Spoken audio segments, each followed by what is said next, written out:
সবশেষ গেল বৃহস্পতিবার উচ্ছেদ কার্যক্রম চলার সময় পুলিশের গুলিতে প্রাণ যায় এক মুসলিমের। এতেই আবারও আলোচনায় উঠে এসেছে আসামে মুসলিমদের বিরুদ্ধে মুখ্যমন্ত্রী হেমন্ত বিশ্ব শর্মার বিতর্কিত অবস্থান। সাবেক কংগ্রেস নেতা হেমন্ত ক্ষমতাসীন হিন্দু জাতীয়তাবাদী বিজেপিতে যোগ দেন 2015 সালে। তারপর থেকেই মুসলিম বিরোধী দৃষ্টিভঙ্গির জন্য নিয়মিত সংবাদের বিষয়বস্তু তিনি। তুরস্ক ভিত্তিক সংবাদ মাধ্যম টিআরটির প্রতিবেদনে বলা হয়, ভারতে কয়েক দশক ধরে বৈষম্যের শিকার হয়ে আসছে 20 কোটির বেশি মুসলিম। কিন্তু 2014 সাল থেকে ক্ষমতায় থাকা বিজেপি ও প্রধানমন্ত্রী নরেন্দ্র মোদীর আমলে পরিস্থিতি কেবলই খারাপ হয়েছে। কিন্তু হঠাৎ করে তাহলে আলোচনায় আসাম কেন?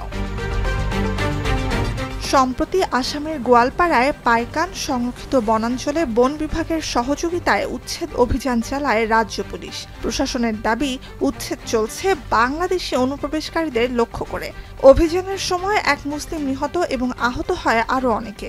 উত্তেজনার সূত্রপাত যখন বাসিন্দারা জোরপূর্বক উচ্ছেদে বাধা দেয়। বিক্ষুব্ধদের বড় অংশই বাংলাভাষী মুসলিম।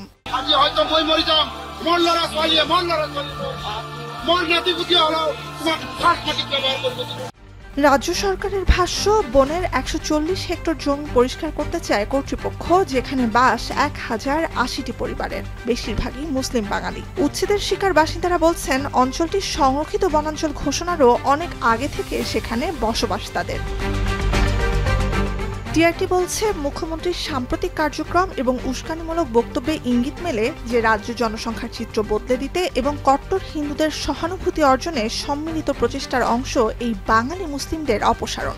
সাম্প্রতিক উচ্ছেদ কার্যক্রমের আগে গেল 16 জুন গোয়ালপাড়ার কাছেই হাসিলাবিল জলাভূমি এলাকাতেও একই অজুহাতে চলে উচ্ছেদ। সেখানেও কমপক্ষে 690টি পরিবার, যাদের বেশিরভাগই বাঙালি মুসলিম, এবং তাদের সরাতেও দেয়া হয় অবৈধ তকমা। সামাজিক যোগাযোগ মাধ্যম এক্সে চলতি সপ্তাহেই হেমন্ত লেখেন, বন আর আদিবাসীদের জমির অধিকার রক্ষায় অনুপ্রবেশকারীদের বিরুদ্ধে অভিযান অব্যাহত থাকবে। যদিও অনুপ্রবেশকারীদের সংজ্ঞা নিয়ে অনেকদিন ধরেই প্রশ্ন তুলে আসছেন বিরোধীরা। সমালোচকদের অভিযোগ, ভূমি দখল বা অবৈধ বসতির দোহাই দিয়ে ভারতের বিভিন্ন রাজ্যে উচ্ছেদ কিংবা সরাসরি স্থাপনা ধ্বংসের কার্যক্রম বাড়ছে ভুক্তভোগী মুসলিম জনগোষ্ঠী। গেল বছর ফেব্রুয়ারিতে রাজধানী নয়াদিল্লিতে কয়েকশো বছরের পুরনো একটি মসজিদও একই অজুহাতে গুঁড়িয়ে দেওয়া হয়। অথচ মসজিদটি নির্মাণের সময় ভারত রাষ্ট্রেরই অস্তিত্ব ছিল না সংলগ্ন এলাকায় কোনো সংরক্ষিত বনাঞ্চলও।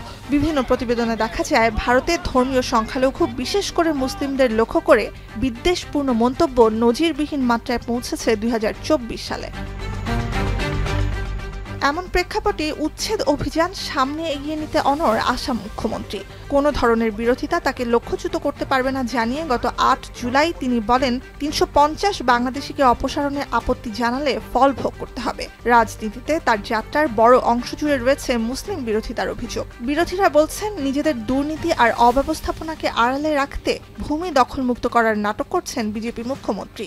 State government is hiding those plots of government land on which the state BJP leaders, ministers and MLAs have captured through their own family members.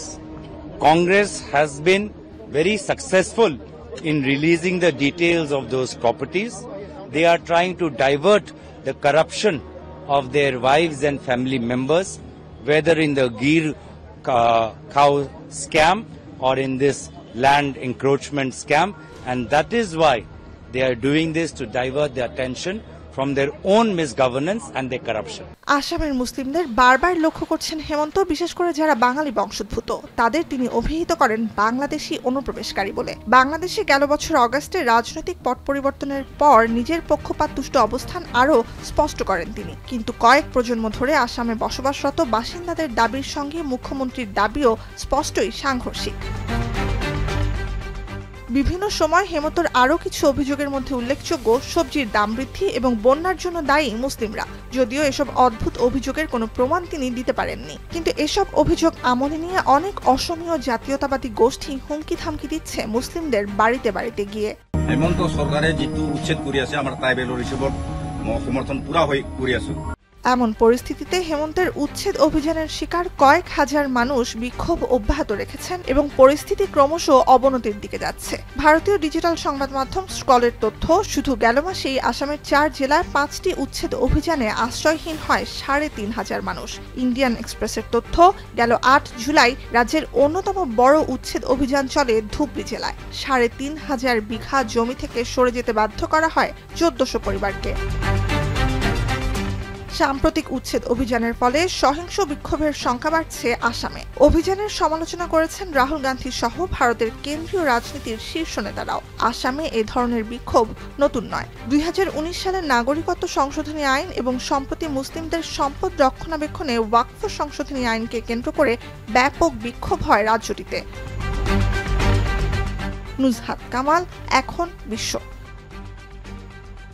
Colour expert, George sap এবং মাইল্ড অন হ্যান্ডস টেকনোলজি সমৃদ্ধ Orix crystal wash আপনার laundry expert.